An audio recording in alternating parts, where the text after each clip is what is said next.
ఎవరు సరైనటువంటి వ్యక్తి, ఎవరు అసలైనటువంటి గురువు, ఎవరి దగ్గరికి మనం వెళ్ళాలి అనేటటువంటి విషయాల్ని మనం అడిగి తెలుసుకోవాలి. మనకు తెలియకపోయినా ఆ విషయాన్ని గుర్తించేటటువంటి సామర్థ్యం మనకి లేకపోయినా కూడా కనీసం ఉన్నటువంటి వ్యక్తులనైనా మనం అడిగి తెలుసుకోవాలి. అలా మనం అడిగి తెలుసుకొని అక్కడికి వెళ్ళాలి.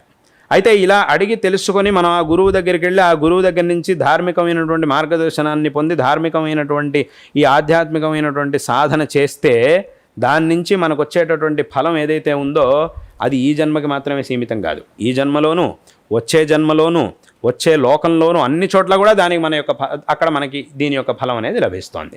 అంటే అక్కడికి ఏమైంది, ఈ జన్మకి మాత్రమే పరిమితమైనటువంటి ఫలాన్నిచ్చే విద్యను అభ్యసించడానికి ఏది సరైనటువంటి స్థానం అనే దాన్ని మనం ఇంతమందిని అడిగి తెలుసుకొని ఇన్ని జాగ్రత్తలు తీసుకొని అక్కడికి వెళుతూ ఉన్నప్పుడు జన్మల్లోనూ మనకి శ్రేయస్సుని కలిగించేటటువంటి, అందులోనూ అత్యంత ఉత్కృష్టమైనటువంటి శ్రేయస్సుని కలిగించేటటువంటి ఈ ధార్మికమైన మార్గం ఏదైతే ఉందో ఈ మార్గాన్ని మనకు ఉపదేశించేటటువంటి ఒక గురువుని మనం ఎంచుకునేటప్పుడు ఇంకెంత విచారణ చేయాలి, ఎంతమందిని తెలుసుకోవాలి, ఎంత సావధానంగా ఉండాలి.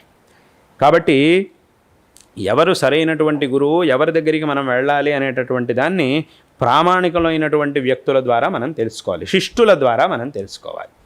ఇక్కడ ఇది చాలా అవసరం. శిష్టులు అనంటే ఎవరు? శాస్త్రంలో శిష్టులు అంటే ఎవరు?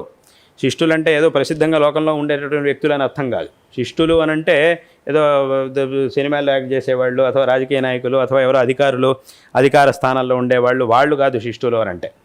అంటే వాళ్ళు కూడా శిష్టులని ఎప్పుడు అనిపించుకుంటారు అనంటే శాస్త్రముల్లో, అంటే అందుకే శిష్టుల గురించి చెప్పేటప్పుడు శాస్త్రంలో వేద ప్రామాణ్య అభ్యుపగంతృత్వే సతి వేదోక్త కర్మకారిత్వం అని శిష్టుల యొక్క లక్షణాన్ని శాస్త్రంలో చెప్పారు. అంటే ఎవరైతే వేదశాస్త్రముల్ని ప్రమాణంగా, వేదశాస్త్రముల యందు ప్రామాణికమైన బుద్ధిని కలిగి ఉంటారో, ప్రామాణ్య బుద్ధిని కలిగినటువంటి వారై ఆ వేదశాస్త్రముల్లో చెప్పినటువంటి విషయాల్ని అనుష్ఠానంలో, ఆచరణలో పెట్టుకొని ఉంటారో వాళ్ళని శిష్టులు అని అంటారు.